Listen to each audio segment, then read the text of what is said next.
ಇದ್ರೆ ಮಾತಾಡ್ತೀನಿ. ಏನಪ್ಪಾ, ಏನಾದ್ರೂ ಬೇಡಿಕೆ ಇದ್ರೆ ಹೇಳಬೇಕು. ಉದ್ಯೋಗ ಮಾಡ್ಲಿಕ್ಕೆ ಈ ವಿಭಾಗವನ್ನು ಯಾಕೆ ಆಗಿರ್ತಂದ್ರೆ ಡಿ ಬಾಸ್ ಅವ್ರ ಬಗ್ಗೆ ನಿಮ್ಮ ಅಭಿಪ್ರಾಯ ಅಪ್ಕಮಿಂಗ್ ಪ್ರಾಜೆಕ್ಟ್ಸ್ ಹೇಳಿ. ಕನ್ನಡ ಫಿಲ್ಮ್ ಇಂಡಸ್ಟ್ರಿ ಒಳಗೆ ಎಲ್ಲ ಬೆಳೆದ್ರಿ, ಹೆಸರೆಲ್ಲ ಮಾಡ್ರಿ, ಬೇರೆ ಇಂಡಸ್ಟ್ರಿ ಹೋಗಿ ನಮ್ಮ ಕನ್ನಡ ಅನ್ನೋದು ಮಾತಾಡ್ತಾರೆ ಅಂಥವ್ರಿಗೆ ಏನು ಉಪ್ಪಿಗಿಂತ ರುಚಿ ಬೇರೆ ಇಲ್ಲ ಅನ್ಕೊಂಡೆ. ನವೀನ ವೇದಿಕೆಯಲ್ಲಿ ಹಂಚಲಿದಂತಹ 20 ಪ್ರತಿಭೆಗಳಲ್ಲಿ ನಾಯಕರಿಗೆ ನಮ್ಮ ಕಾರ್ಯಕ್ರಮಕ್ಕೆ ಮೊದಲಾಗಿ ಸ್ವಾಗತ ಹೇಳಿ.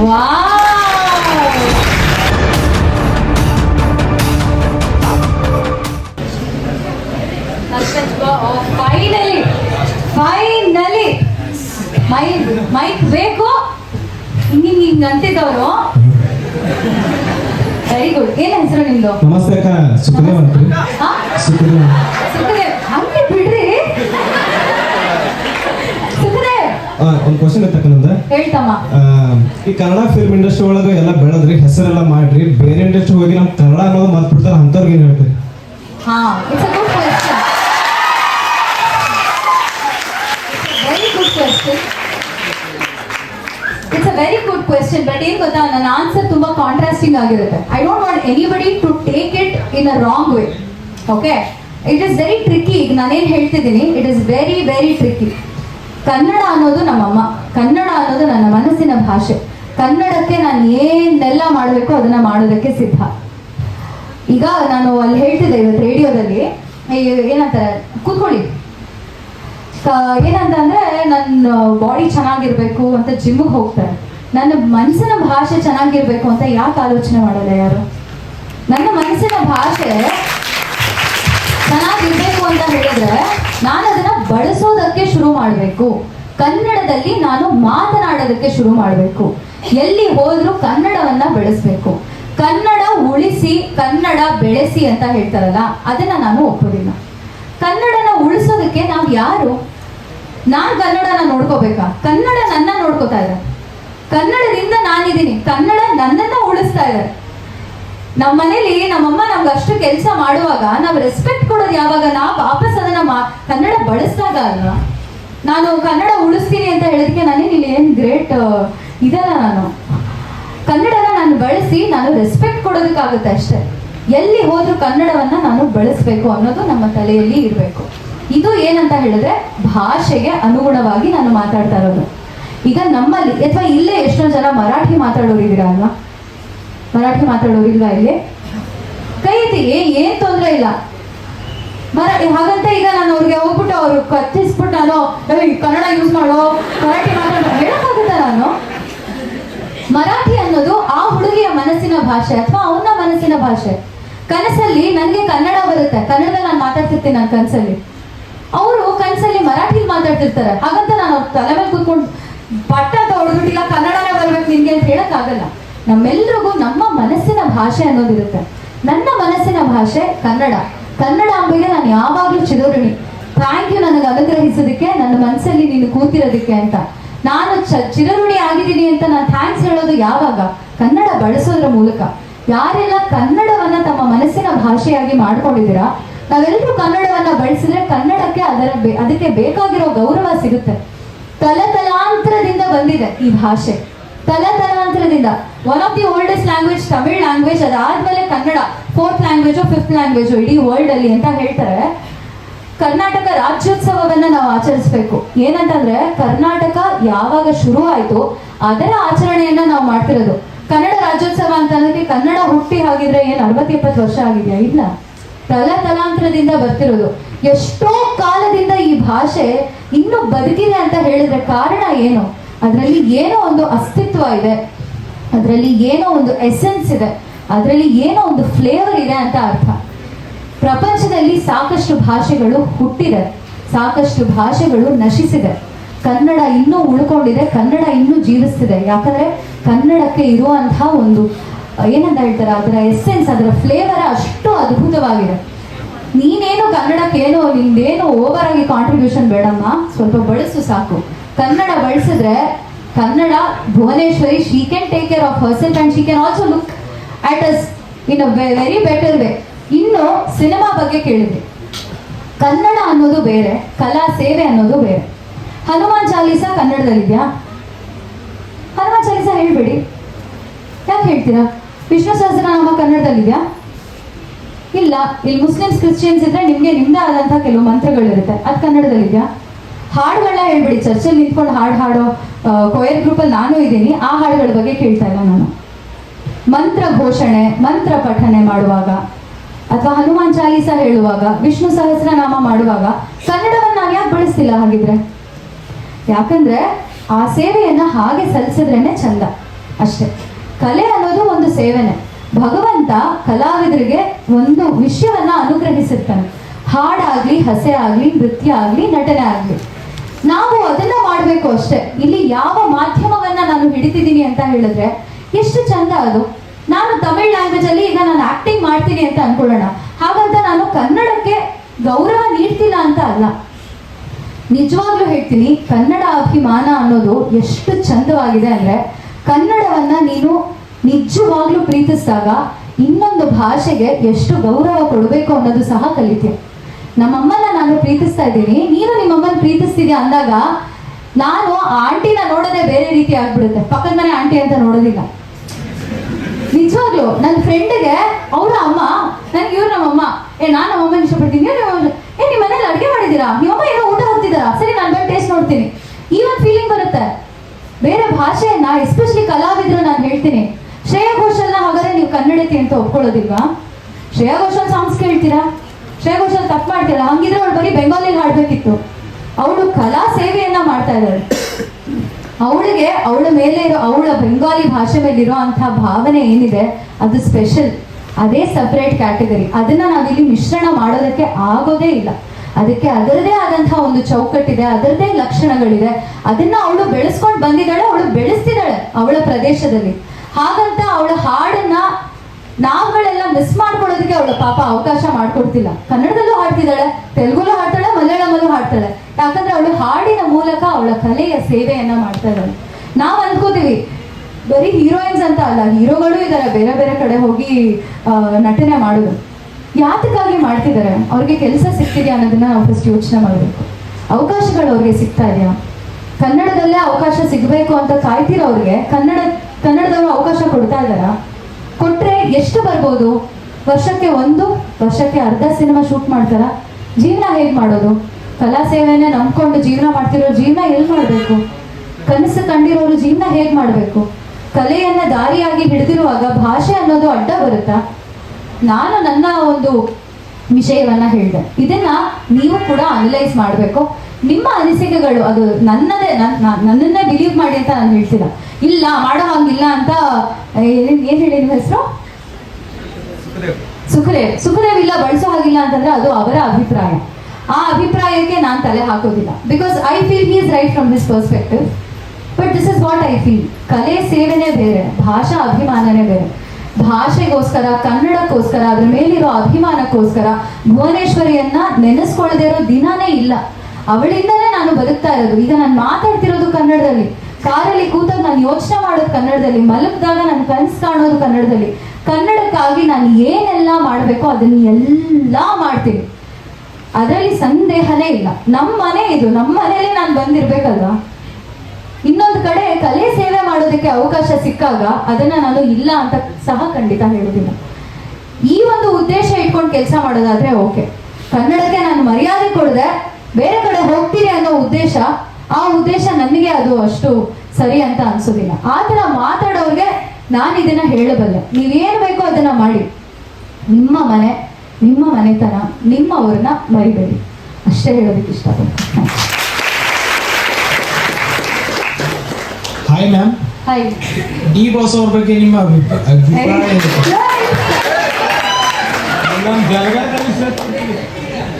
ಇದು ಏನ್ ಗೊತ್ತಾ, ಬೇಕಾ ಇದು? ನಿಜವಾಗ್ಲೂ ನನ್ನನ್ನ ಈ ಒಂದು ಇಕ್ಕಟ್ಟಿನಲ್ಲಿ ಸಿಗಿಸ್ಬೇಕಾ? ಅವ್ರ ಬಗ್ಗೆ ಅಭಿಪ್ರಾಯ? ಅವ್ರ ಬಗ್ಗೆ ಅಭಿಪ್ರಾಯ, ಅವ್ರು ಒಳ್ಳೆ ಕನ್ನಡ ಚಲನಚಿತ್ರರಂಗಕ್ಕೆ ಒಳ್ಳೆ ಕೊಡುಗೆಯನ್ನ ಕೊಟ್ಟಿದ್ದಾರೆ, ಸಾಕಷ್ಟು ಸಿನಿಮಾಗಳನ್ನ ಕೊಟ್ಟಿದ್ದಾರೆ. ಎಷ್ಟೋ ಜನ ಇವತ್ತು ಥಿಯೇಟರ್ಸ್ಗೆ ಬಂದು ಒಂದು ಸಿನಿಮಾ ನೋಡ್ತಾರೆ ಅಂತ ಹೇಳಿದ್ರೆ ಅದಕ್ಕೆ ಯಾಕೆ ಗಲಾಟೆ? ಅವ್ರ ಬಗ್ಗೆ ಅಭಿಪ್ರಾಯ ಅಂತಂದ್ರೆ ಒಂದು ಕಲಾವಿದೆಯಾಗಿ ಕಲಾವಿದನ ಬಗ್ಗೆ ನನ್ನ ಅಭಿಪ್ರಾಯವನ್ನ ನೀಡ್ತೀನಿ. ಈ ಒಂದು ಫ್ಯಾನ್ ಬೇಸ್ ನಾವೇನ್ ನೋಡ್ತಿದೀವಿ ಇಲ್ಲಿವರೆಗೂ ಬಹುಶಃ ನಮ್ಮ ಜನರೇಷನ್ ಅಲ್ಲಿ ನಾವು ನೋಡಿರುವಂತಹ ಬಹು ದೊಡ್ಡ ಫ್ಯಾನ್ ಬೇಸ್ ಅಂತ ಕಾಣಿಸುತ್ತೆ. ಇಷ್ಟು ಜನರನ್ನ ಒಂದು ಥಿಯೇಟರ್ಗೆ ಎಳ್ಕೊಂಡು ಬರೋದಿದೆಯಲ್ಲ, ಅದು ಎಲ್ರಿಗೂ ಆಗೋದಿಲ್ಲ. ಅವರಿಗೆ ಭಗವಂತ ಅದನ್ನ ಕರುಣಿಸಿದಾನೆ.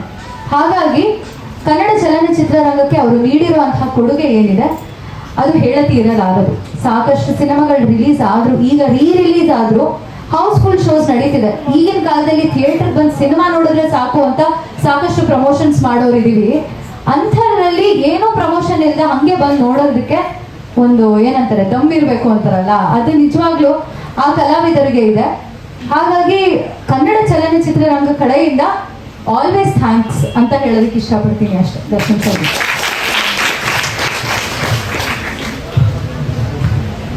ನಮಸ್ತೆ ಅಕ್ಕ. ನಮಸ್ತೆ. ನಾನು ಮುಕ್ತ ಅಂತ. ಓ ನೈಸ್ ನೇಮ್, ಹೆಸರುಗಳು ಚೆನ್ನಾಗಿದೆ ಇಲ್ಲಿ.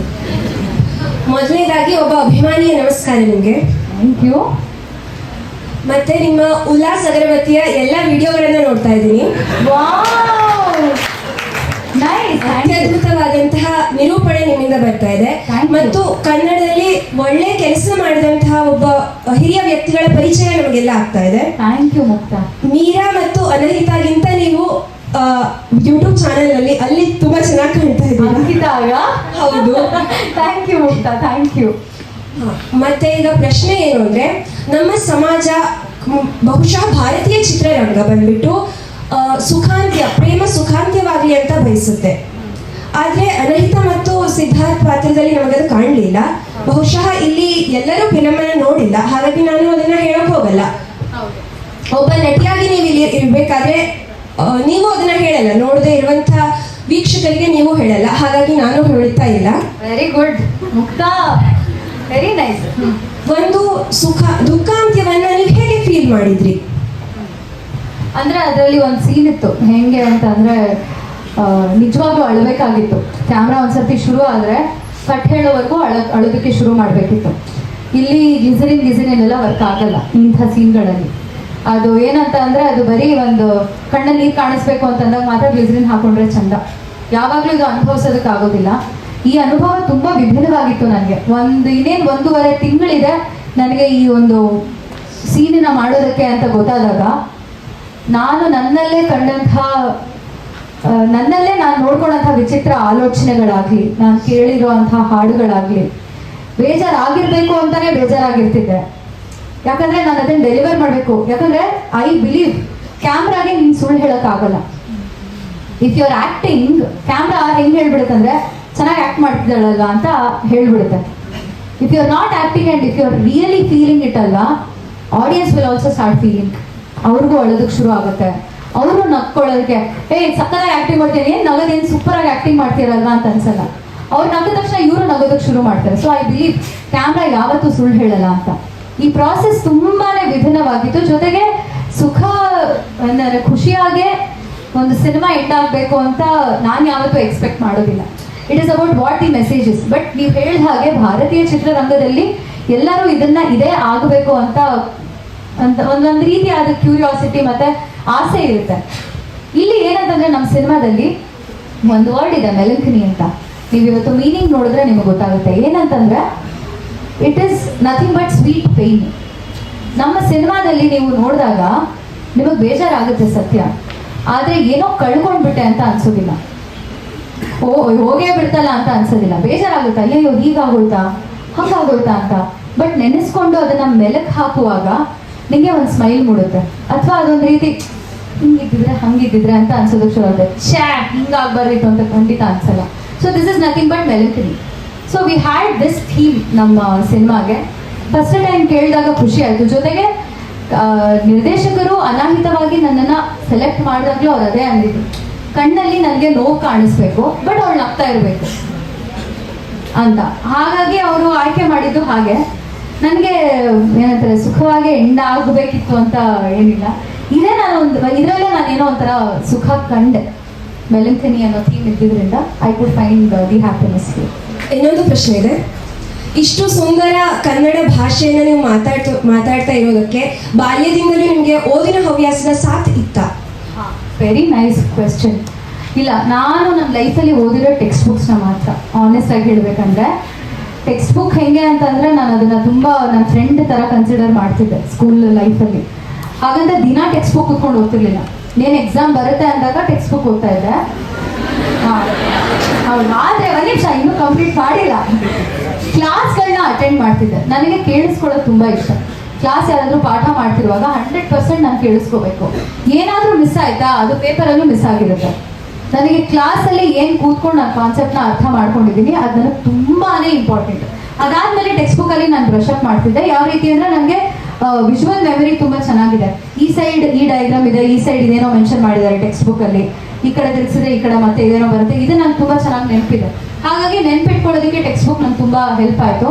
ಸಾಹಿತ್ಯದ ಮೇಲೆ ನನಗೆ ಒಲವು ಮೂಡಿದ್ದು ಬಹುಶಃ ಹಾಡುಗಳಿಂದ. ಹಾಡುವಂಥ ಹಾಡುಗಳು ಅಥವಾ ನೀನು ನೃತ್ಯ ಮಾಡುವಾಗ ಅಲ್ಲಿ ಬರುವಂಥ ಸಾಹಿತ್ಯ ಏನಿದೆ, ನೀನೇನು ಅಭಿನಯ ಮಾಡಬೇಕು ಅನ್ನೋದಕ್ಕೆ ನೀನು ಸಾಹಿತ್ಯ ಏನು ಹೇಳ್ತಿದೆ ಅನ್ನೋದನ್ನ ತಿಳ್ಕೋಬೇಕು. ಹಾಗಾಗಿ ಭಾವಗೀತೆಯನ್ನು ಕಲಿಯುವಾಗ ಅಲ್ಲಿ ನಾನು ಕಂಡಂತಹ ಕನ್ನಡ ಪದಗಳಾಗಲಿ, ಅದರ ಬಗ್ಗೆ ಹೇಳಿರುವಂತಹ ವಿಷಯಗಳಾಗಲಿ, ಯಾವುದೋ ಒಂದು ವಿಷಯವನ್ನ ಎಷ್ಟು ಸುಂದರವಾಗಿ ವರ್ಣಿಸಬಹುದೋ ಅಷ್ಟು ಅಚ್ಚುಕಟ್ಟಾಗಿ ವರ್ಣಿಸುವ ಶಬ್ದಗಳು ನನಗೆ ಪರಿಚಯ ಆಗಿದ್ದು ಬಹುಶಃ ಈ ಭಾವಗೀತೆ ಮತ್ತೆ ಹಾಡಿನ ಮೂಲಕ. ಹಾಗಾಗಿ ಸಾಕಷ್ಟು ಹಾಡುಗಳನ್ನ ಕಲ್ತಿದ್ದೀನಿ, ಹಾಡನ್ನ ಹಾಡಿದ್ದೀನಿ. ಸಾಹಿತ್ಯ ಕನ್ನಡದಲ್ಲೇ ನಾನು ನನ್ನ ಸಂಗೀತ ಡೈರಿ ಬರೆಯೋದು. ಹಾಗಾಗಿ ಅದರಿಂದ ನನಗೆ ಬಹುಶಃ ಕನ್ನಡದ ಮೇಲೆ ಒಲವಾಗಲಿ ಅಥವಾ ಸಾಹಿತ್ಯದ ಮೇಲೆ ಆಸಕ್ತಿ ಇದೆ ಅಂತ ಕಾಣಿಸುತ್ತೆ. Thank you. ಕನ್ನಡ ಕುಲಕ್ಕೆ ವಧುವಾಗಿ ಬಂದ ನೀವು ಮೀರಳಾಗಿ ಮಿರಿಮಿರಿಯೊಳಗಿ ಮಿಂಚಿದಿರಿ. ಅನಹಿತಳಾಗಿ ಅಭಿಮಾನಿಗಳಿಗೆ ಹಿತವನ್ನಿತ್ತು. ಉಲ್ಲಾಸದ ಅಗರಬತ್ತಿಯಂತೆ ನಿಮ್ಮ ಕಲಾ ಸೇವೆಯ ಸುಗಂಧ ಕರ್ನಾಟಕದ ಎಲ್ಲೆಯನ್ನ ಹಬ್ಬಿ ದೇಶವಿಡೀ ಹಬ್ಬಲಿ ಅಂತ ಕೇಳಿಕೊಳ್ತಾ ನನ್ನ ಪ್ರಶ್ನೆ ಮುಗಿದಿದೆ. ಧನ್ಯವಾದ. ಮುಕ್ತ ಮತ್ತೆ ಶಬರಿ ಇಬ್ರು ಒಂದು ಏಜೆನ್ಸಿ ಶುರು ಮಾಡ್ಬಿಡಿ ಕಾಂಟೆಂಟ್ ರೈಟಿಂಗ್ ಮೇಲೆ. ಸೀರಿಯಸ್ಲಿ ವರ್ಕೌಟ್ ಆಗುತ್ತೆ. ತುಂಬಾ ಚೆನ್ನಾಗಿ ಮಾತಾಡಿದ್ರಿ. Thank you Kannada. Thank you.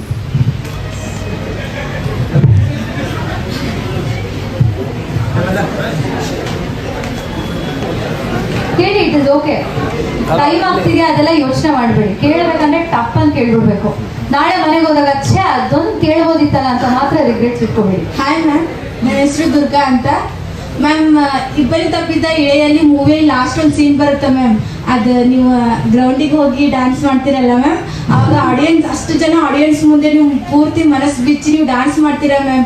ಆವಾಗ ಸಿದ್ದವ್ರು ಬರ್ತಾರೆ ಮ್ಯಾಮ್. ಇಲ್ಲ, ನೀವು ಲಾಸ್ಟ್ ಎಂಡ್ ಮುಗಿತದ ಮ್ಯಾಮ್ ನಿಮ್ಮ ಪಾತ್ರ. ಆವಾಗ ನೀವು ಅವ್ರ ತಡೆ ಮೇಲೆ ಮಲಗ್ತಿರಲ್ಲ ಮ್ಯಾಮ್, ಆವಾಗ ನಿಮ್ದು ಕಣ್ಣಿಂದ ನೀರು ಬರ್ತದೆ. ಅಲ್ಲಿ ನಿಮ್ಗೆ ಆದಂಥ ಅನುಭವ ಏನು ಮ್ಯಾಮ್? ಅಮೇಝಿಂಗ್ ಎಕ್ಸ್ಪೀರಿಯನ್ಸ್ ಅದು. ಆ್ಯಕ್ಚುಲಿ ಏನಂತಂದರೆ ನಂದು ಕ್ಲೈಮ್ಯಾಕ್ಸ್ ಸೀನಲ್ಲಿ ನನಗೆ ಕಾಲಲ್ಲಿ ಒಂದು ಸ್ವಲ್ಪ ನರ್ವ್ ಇಂಜುರಿ ಆಗ್ಬಿಟ್ಟಿತ್ತು. ನನಗೆ ನಡೆಯೋದಕ್ಕೂ ಆಗ್ತಿರ್ಲಿಲ್ಲ. ನೀವು ಅಲ್ಲೇ ಡ್ಯಾನ್ಸ್ ನೋಡಿದ್ದೀರಾ, ನಂಗೆ ಆ ದಿನ ನಡೆಯೋದಕ್ಕೆ ಆಗ್ತಿರ್ಲಿಲ್ಲ. ನೀವು ನಂಬಲ್ಲ, ಬಟ್ ನಿಮಗೆ ಫುಟೇಜಸ್ ಇದೆ. ಕಷ್ಟಪಡ್ತಾ ಇದ್ದೀನಿ ನಾನು ನಡೆಯೋದಕ್ಕೆ. ಆದರೆ ಏನೋ ಗೊತ್ತಿಲ್ಲ, ಆ್ಯಕ್ಷನ್ ಅಂತ ಹೇಳಿದ ತಕ್ಷಣ ಏನಾಗುತ್ತೆ ಮಾಡು ಅಂಕಿತ ಎಷ್ಟು ಜನ ಬುಕ್ ಮಾಡಿಬಿಟ್ಟಿದ್ದಾರೆ, ಸ್ಟೇಡಿಯಂ ಬುಕ್ ಮಾಡಿದ್ದಾರೆ. ಮತ್ತೆ ಇದೆಲ್ಲ ಚಾನ್ಸೇ ಇಲ್ಲ, ಇದಕ್ಕೆ ಚಾನ್ಸೇ ಕೊಡಬಾರ್ದು ಅಂತ ಅಂದ್ಬಿಟ್ಟು ಓಡ್ಬಿಟ್ಟಿದ್ದೀನಿ ನಾನು. ಓಡಿ ನನಗೆ ಅಲ್ಲಿ ಸ್ಟೇಡಿಯಮಲ್ಲಿ ಸಾಂಗ್ಗಳನ್ನ ಪ್ಲೇ ಮಾಡಿಬಿಟ್ಟಿದ್ರು. ನಿಮ್ಗೆ ಯಾವ್ದಾದ್ರು ಪ್ಲೇ ಲಿಸ್ಟ್ ಇದೆಯಾ ಹಾಕಿ ಅಂತ. ನನಗೆ ಪ್ಲೇ ಲಿಸ್ಟೇ ಕೊಡಬೇಡಿ, ನೀವು ಪ್ಲೇ ಲಿಸ್ಟ್ ಕೊಟ್ಟರೆ ನಾನು ರೆಡಿ ಆಗಿಬಿಡ್ತೀನಿ.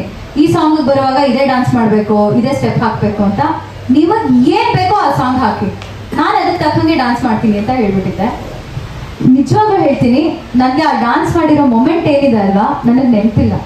ಯಾಕಂದರೆ 100% ನಾನು ಯಾವುದೋ ಒಂದು ಲೋಕದಲ್ಲೇ ಇದ್ದೆ. ಅದೇ ನನಗೆ ಆ ಆ್ಯಕ್ಷನ್ ಅಂತ ಹೇಳೋವರೆಗೂ ನನ್ನಲ್ಲಿ ಇದ್ದಂಥ ನರ್ವಸ್ನೆಸ್ ನನಗೆ ನೆನಪಿದೆ. ಆಗುತ್ತಾ, ನಡೆಯೋಕ್ಕಾಗ್ತಿಲ್ಲ, ಡ್ಯಾನ್ಸ್ ಮಾಡಬೇಕು, ಆಗುತ್ತಾ ಅನ್ನೋ ಒಂದು ಕ್ವೆಶ್ಚನ್ ಮಾರ್ಕ್ ತುಂಬಾ ಇತ್ತು. ಬಟ್ ಆ ಆ್ಯಕ್ಷನ್ ಅಂದಾಗ ನನಗೆ ಆ ಓಡಿ ಆ ಟೋಪಿನ ಹಿಂಗೆ ಮಾಡಿರೋದು ನೆನಪಿದೆ. ಏನೇನು ಸ್ಟೆಪ್ ಹಾಕಿದೆ, ಯಾವಾಗ ಆ ಸಾಂಗ್ ನಿಲ್ಲಿಸಿದ್ದಾರೆ, ಏನು ಮಾಡಿದ್ದಾರೆ, ಏನಂದರೆ ಏನೂ ಗೊತ್ತಿಲ್ಲ. ಬಟ್ ಕಟ್ ಹೇಳಿದ್ಮೇಲೆ ಸುಸ್ತಂತೂ ನೆಕ್ಸ್ಟ್ ಲೆವೆಲ್ ಆಗಿತ್ತು. ಅದು ನನಗೆ ಚೆನ್ನಾಗಿ ನೆನಪಿದೆ. ಬಟ್ ಆ ಕಣ್ಣೀರು ಬಂದಿದ್ದು ಅಂತ ಏನು ಹೇಳಿದ್ರಿ, ಆ ಶಾರ್ಟಲ್ಲಿ ಏನಂತಂದರೆ ಟೆಕ್ನಿಕಲಿ ನೀವು ಉಸಿರಾಡೋ ಹಾಗಿಲ್ಲ, ಕಣ್ಣು ಹಿಂಗೆ ಇಟ್ಕೋಬೇಕು. ಜೊತೆಗೆ ಏನಂತಂದರೆ ನೀನು ಹಿಂಗೆ ನಿಂತಿರುವಾಗ ಒಂದೇ ಕಡೆ ದೃಷ್ಟಿ ಇಟ್ಕೋಬೋದು. ಯಾರಾದ್ರೂ ನೀನು ಹಿಂಗೆ ಅಳ್ಳಾಡಿಸ್ತಿದ್ದಾರೆ ಅಂತಂದರೆ ನಿನ್ನ ದೃಷ್ಟಿನ ಹಿಂಗೆ ಚೇಂಜ್ ಆಗುತ್ತೆ. ಅಂಡ್ ನೀನು ಚೇಂಜ್ ಮಾಡುವಾಗ ಆಟೋಮೆಟಿಕಲಿ ನಿಂದು ಐಬಾಲ್ಸ್ ಮತ್ತೆ ಪ್ಯೂಪಿಲ್ಸ್ ಇರುತ್ತಲ್ಲ, ಡೈರೆಕ್ಟ್ ಆಗೋದು ಹಿಂಗೋಗೋದು ಆಗುತ್ತೆ. ಯಾಕಂದ್ರೆ ನೀನು ಟೈಮ್ ತಗೋಬೇಕು ಫೋಕಸ್ ಮಾಡೋದಕ್ಕೆ. ಇನ್ನೊಂದ್ ಕಡೆ ಹಿಂಗೋಗುತ್ತೆ, ಅದು ಸ್ವಲ್ಪ ನನಗೆ ಟೆನ್ಷನ್ ಆಗ್ಬಿಟ್ಟಿತ್ತು ಆ ಟೈಮಲ್ಲಿ. ಏನ್ ಮಾಡೋದು, ಹಿಂಗಾರ ಅಳ್ಳಾಡಿಸ್ತಾರೆ, ನಾನು ಹಿಂಗೋಗ್ತೀನಿ ಬಟ್ ಒಂದೇ ತರ ಕಾಣಿಸ್ಬೇಕು, ಒಂದು ಕಡೆನೂ ಐ ಮೂವ್ಮೆಂಟ್ ಕಾಣಿಸ್ಬಾರ್ದು ನಂದು. ಅವಾಗ ಫುಲ್ ಕಂಪ್ಲೀಟ್ ಫೋಕಸ್ ಮಾಡೋದಕ್ಕೆ ಶುರು ಮಾಡಿದೆ. ಅಂಡ್ ಒಂದು ರೀತಿಯಲ್ಲಿ ನನಗೆ ಆ ಮೊಮೆಂಟ್ ಏನಿದೆ ಅಲ್ವಾ ಅನಾಹಿತಾಗೆ, ಅವಳು ತುಂಬಾ ಒಂದು ಲಿಬರೇಷನ್ ಅನ್ನ ಎಕ್ಸ್ಪ್ರೆಸ್ ಮಾಡಬೇಕಿತ್ತು. ನನ್ನಲ್ಲಿ ಹಿಡಿದುಕೊಂಡಿರುವಂತಹ ವಿಷಯಗಳೆಲ್ಲ ಹೊರಗಡೆ ಬಿಚ್ಚಿ ಕಳಿಸ್ತಾ ಇದ್ದೀನಿ, ಹಾರ್ತಾ ಇದೆ ಅದು. ಹಾಗಾಗಿ ಅವಳಿಗೆ ಆಗಿರುವಂತಹ ಸಂತೋಷ ಏನಿರ್ಬೋದಪ್ಪ ಅಂತ ಯೋಚನೆ ಮಾಡಿದಾಗ ನನಗೆ ಆಟೋಮೆಟಿಕಲಿ ಕಣ್ಣಲ್ಲಿ ನೀರು ಬರೋದಕ್ಕೆ ಶುರು ಆಯ್ತು. ಸೊ ಆ ಸೀನ್ ಹಂಗಿದೆ. ನಂದೊಂದು ಕೊನೆ ಪ್ರಶ್ನೆ. ನನ್ನ ಹೆಸರು ಮಲ್ಲಿಕಾರ್ಜುನ್ ಅಂತೇಳಿ. ಹಾಯ್ ಮಲ್ಲಿಕಾರ್ಜುನ್. ಈ ಇಬ್ಬನಿ ತಬ್ಬಿದ ಇಳಿಯಲಿ ಅಂತ ಹೇಳಿ ಟೈಟಲ್ ಯಾಕೆ ಬಂದ್ ಮೇಡಮ್? ಹಾ, ಇಬ್ಬನಿ ಮತ್ತು ಕಾರಣ ಏನು? ನಿಮ್ಮ ಮತ್ತು ನಿರ್ದೇಶಕರ ನಡುವಂತ ಸಂಭಾಷಣೆ ಸ್ವಲ್ಪ ಹೇಳ್ಬೋದಾ? ಖಂಡಿತ. ಅದೇ ನಿರ್ದೇಶಕರು ಇದು 2012-13 ಬರೆದಂತಹ ಕಥೆ, ಬ್ಲಾಗ್ ಮಾಡಿದ್ರು, ಇಂಗ್ಲಿಷಲ್ಲಿ ಬರೆದಿದ್ರು. ಡ್ಯೂ ಡ್ರಾಪ್ಸ್, ಸನ್ಶೈನ್ ಮತ್ತೆ ಬ್ಲೇಡ್ ಆಫ್ ಗ್ರಾಸ್ ಅಂತ. ಸೊ ಇದಕ್ಕೆ ಅನುಗುಣವಾಗಿ ಯಾವುದಾದ್ರೂ ಒಂದು ಫ್ರೇಸ್ ಸಿಗುತ್ತಾ ಕನ್ನಡದಲ್ಲಿ ಅಂತ ಹುಡುಕುವಾಗ ದೊಡ್ಡರಂಗೇಗೌಡ ಅವರು ಒಂದು ಹಾಡನ್ನ ಬರೆದಿದ್ದಾರೆ, ಇಬ್ಬನಿ ತಪ್ಪಿದ ಇಳೆಯಲಿ ಅಂತ. ಹಾಡು ನೀವು ಕೇಳಿರ್ತೀರಲ್ಲ, ನನಗೆ ಗೊತ್ತಿಲ್ಲ, ಬಹುಶಃ ಕೇಳಿದ. ಇಬ್ಬನಿ ತಬ್ಬಿದ ಇಳೆಯಲಿ ರವಿ ತೇಜ ಕಣ್ಣ ತೆರೆದು. ಈ ಹಾಡು ಸೂಕ್ತ ಆಗುತ್ತೆ ಈ ಫ್ರೇಸಿಗೆ ಅಂತ ಅನಿಸಿ ಇಬ್ಬನಿ ತಬ್ಬಿದ ಇಳೆಯಲಿ ಅನ್ನೋ ಟೈಟಲ್ನ ನಾವು ಇಟ್ಕೊಂಡ್ವಿ. ಇಲ್ಲಿ ಏನಂತಂದ್ರೆ ಡ್ಯೂ ಡ್ರಾಪ್, ಸನ್ಶೈನ್ ಮತ್ತೆ ಬ್ಲೇಡ್ ಆಫ್ ಗ್ರಾಸ್. ಇಬ್ಬನಿ ಅನ್ನೋದು ರಾತ್ರಿ ಮೇಲೆ ಬೀಳೋ ಅಂಥ ಮಂಜು, ಅದು ಯಾರ ಕಣ್ಗೂ ಕಾಣಿಸೋದಿಲ್ಲ. ಹುಲ್ಲಿನ ಮೇಲೆ ತುಂಬಾ ಅಚ್ಚುಕಟ್ಟಾಗಿ ಇವತ್ತೋ ನಾಳೆನೋ ಅನ್ನೋ ಥರ ಕೂತಿರುತ್ತೆ, ಕರಗು ಹೋಗುತ್ತೆ, ಇಬ್ಬನಿ ಇರೋದಿಲ್ಲ ಜಾಸ್ತಿ. ಆದ್ರೆ ಯಾರು ಅದನ್ನ ಗುರುತಿಸ್ತಾರೆ, ಯಾರು ಗುರುತಿಸೋದಿಲ್ಲ. ಆ ಇಬ್ಬನಿ ಅನ್ನೋದು ಇಲ್ಲಿ ಅನಾಹಿತಾಳ ಕನಸು, ಅನಾಹಿತಾಳ ಆಸೆ, ಅನಾಹಿತಾಳ ನೆನಪುಗಳು. ಯಾರು ಅದನ್ನ ಗುರುತಿಸ್ಲಿಲ್ಲ. ಆದ್ರೆ ಅದಕ್ಕೆ ಅರ್ಥ ಬಂದಿದ್ದು ಯಾವಾಗ ಅಂತಂದ್ರೆ ಸಿದ್ಧಾರ್ಥನ ಪಾತ್ರ ಸನ್ಶೈನ್ ಅಂತಂದ್ರೆ ಎಳೆ ಬಿಸಿಲು. ಹಾಗೆ ಸಿದ್ಧಾರ್ಥ್ ಬಂದು ಆ ಎಲೆ ಮತ್ತೆ ಕೂತಿರೋ ಇಬ್ಬನಿ ಮೇಲೆ ಆ ಎಳೆ ಬಿಸಿಲು ಬಿದ್ದಾಗ ಎಷ್ಟು ಸುಂದರವಾಗಿ ಕಾಣಿಸುತ್ತೋ ಭೂಮಿ, ಅಂದ್ರೆ ಇಳೆ ಎಷ್ಟು ಚೆನ್ನಾಗಿ ಕಾಣಿಸುತ್ತೋ, ಒಂದು ಮ್ಯಾಜಿಕಲ್ ಮೊಮೆಂಟ್ ತರ ಕಾಣಿಸುತ್ತಲ್ಲ. ಆ ಮೊಮೆಂಟನ್ನ ನಾವು ನಮ್ಮ ಸ್ಟೋರಿಯಲ್ಲಿ ಕ್ರಿಯೇಟ್ ಮಾಡಿದ್ವಿ. ಹಾಗಾಗಿ ಅದಕ್ಕೆ ಇಬ್ಬನಿ ತಬ್ಬಿದ ಎಳೆಯಲಿ ಅನ್ನೋ ಟೈಟಲ್ ಸೂಕ್ತ ಆಗಬಹುದು ಅಂತ ಹೇಳಿ ಅದನ್ನ ಆಯ್ಕೆ ಮಾಡ್ಕೊಂಡು. Thank you Mallika. ಮೇಡಮ್, ಸುದೀರ್ಘ 1 ಗಂಟೆಗಳವರೆಗೆ ತಾವು ಸಂವಾದವನ್ನು ಮಾಡಿದ್ದೀರಿ, ನಿಮ್ಮ ಅನುಭವಗಳನ್ನು ಹಂಚ್ಕೊಂಡಿದ್ದೀರಿ. ಕೊನೆಯದಾಗಿ ಈ ಹೊಸ ಕಲಾವಿದರಿಗೆ ಕನ್ನಡ ಚಲನಚಿತ್ರದ ರಂಗದಲ್ಲಿ ಇರತಕ್ಕಂತಹ ಅವಕಾಶಗಳು ಮತ್ತು ಸವಾಲುಗಳ ಬಗ್ಗೆ ಒಂದೆರಡು ಮಾತಾಡಬೇಕು. ಖಂಡಿತ. ಅವಕಾಶ ಸವಾಲುಗಳು ಬಹುಶಃ ನಾವು 20-25 ವರ್ಷದ ಹಿಂದೆ ಮಾತಾಡಬೇಕಾಗಿದ್ದಂಥ ಅವಕಾಶ ಸವಾಲುಗಳು ಬೇರೆ ರೀತಿ ಇತ್ತು. ಈಗಿನ ಕಾಲದಲ್ಲಿ ಇರೋದೇ ಬೇರೆ ಥರ. ಈಗ ನಾನು ಹೇಳ್ತೀನಲ್ಲ, ಎಲ್ಲರೂ ಕೈಗೆ ಸಿಗೋ ಹಾಗಾಗಿದ್ದಾರೆ. ಯಾಕೆ ಅಂದರೆ ರೀಲ್ಸಲ್ಲಿ ಅಥವಾ ಒಂದು ಪೋಸ್ಟಲ್ಲಿ, ಒಂದು ಇನ್ಸ್ಟಾಗ್ರಾಮಲ್ಲಿ ಅವ್ರನ್ನ ನೋಡಬೇಕು ಅನ್ಸಿದ್ರೆ ನೋಡ್ಬಿಡ್ಬೋದು, ಎಲ್ಲೋ ಇಲ್ಲೇ ಬದುಕ್ತಿದ್ದಾರೆ ಅಂತ ಅನ್ಸೋ ಅಂಥ ಭಾವನೆ ಪ್ರೇಕ್ಷಕರಿಗೆ ಬರೋದಕ್ಕೆ ಶುರು ಆಗಿದೆ. ಮುಂಚೆ ಹಾಗಿರ್ಲಿಲ್ಲ. ರಾಜ್ಕುಮಾರ್ ಸರ್ ಅವ್ರದ್ದು ಒಂದು ಫೋಟೋ ಬರ್ತಿದೆ ಅಂತಂದ್ರೆ ಅದು ಈ ಫೋಟೋ ನೋಡಿದ್ಯಾ, ಅದೇನೋ ಈ ತರ ಟೋಪಿ ಹಾಕಿದ್ದಾರೆ ಈ ಸರಿ ಅನ್ನೋ ಅಷ್ಟು ಮಾತಿಂದ ಮಾತು, ಬಾಯಿಂದ ಬಾಯಿಗೆ ಹರಡಿ ವಿಷಯ ಗೊತ್ತಾಗ್ತಿತ್ತು. ಈಗ ಕೈಗೆ ಎಟಕ್ಸಿದ್ರೆ ಸಿಗ್ತಾರೆ. ಸೊ ಈಗ ಇವರೆಲ್ಲ ನಕ್ಷತ್ರಗಳು ಅಥವಾ ತಾರೆಯರು ಆಗೋದಿಲ್ಲ. ಈಗಿನ ಜನರೇಷನ್ ಇರೋದು ಹಾಗೆ. ಇವರೆಲ್ಲ ಏನಂದ್ರೆ ಕಲಾವಿದರು ಅಷ್ಟೇ. ಡಾನ್ಸ್ ಮಾಡು ಅಂದ್ರೆ ಮಾಡ್ಬೇಕು, ಹಾಡು ಅಂದ್ರೆ ಹಾಡ್ಬೇಕು. ನಿನಗೆ ಆಪರ್ಚುನಿಟಿ, ಅವಕಾಶ ಸಿಕ್ತಿಲ್ವಾ? ನೀನೇ ಆಪರ್ಚುನಿಟಿ ರೂಪಿಸ್ಕೊಳ್ಳೋದಕ್ಕೂ ಸಹ ನಿಮಗೆ ಸೋಷಿಯಲ್ ಮೀಡಿಯಾ ಇದೆ. ಒಂದು ಯೂಟ್ಯೂಬ್ ಚಾನಲ್ ಓಪನ್ ಮಾಡ್ಬೋದು. ನೀನೇ ಒಂದು ಬೇಡಿಕೆ ಮಾಡ್ಕೊಂಡು ಒಂದು ಡಾನ್ಸ್ ಮಾಡಿದ್ರೆ ನಿನ್ನ ಜನ ಅಥವಾ ನಿನ್ನ ಕಲೆಯನ್ನ ಇಷ್ಟಪಡೋರು ನೋಡ್ತಾರೆ. ಅವಕಾಶಗಳು ಇಲ್ಲಿ ಸಾಗರದಷ್ಟಿದೆ. ಆದ್ರೆ ಅದನ್ನ ಹೇಗೆ ನೀನು ಆಯ್ಕೆ ಮಾಡ್ಕೋತೀಯ, ಅದರ ಜರ್ನಿ ಏನಿದೆ ಅದು ನಿನಗೆ ಬಿಟ್ಟಿದ್ದು. It is your choice.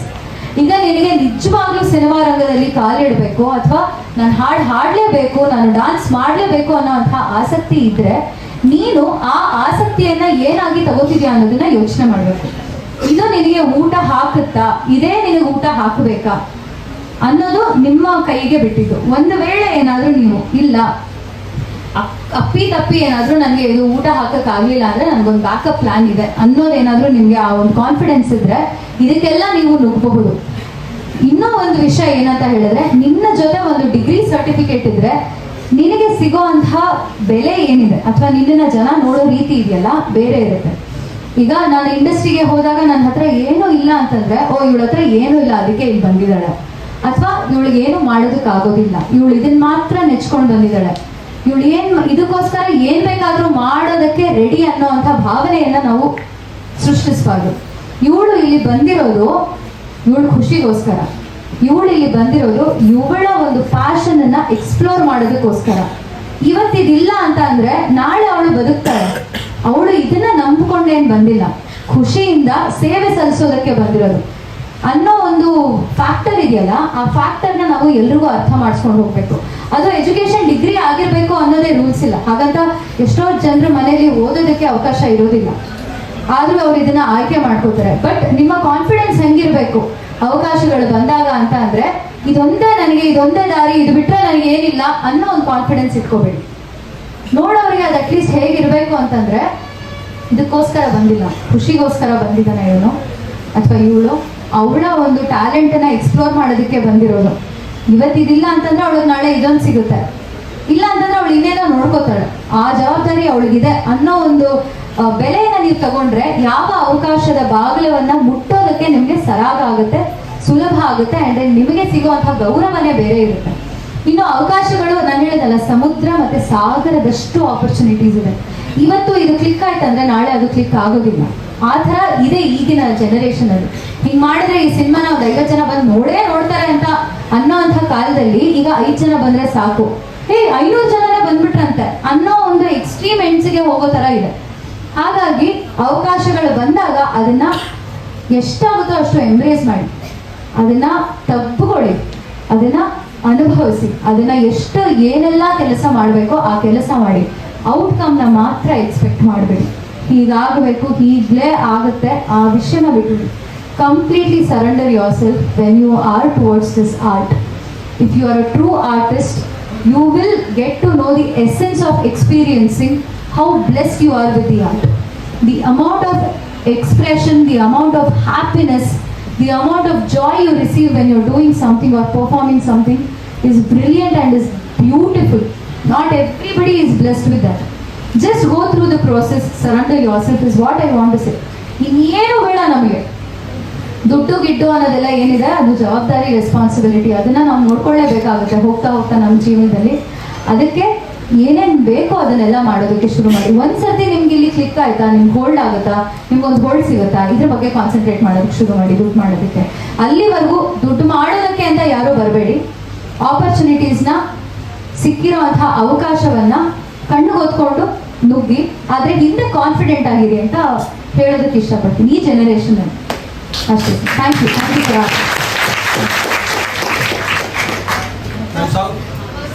Song.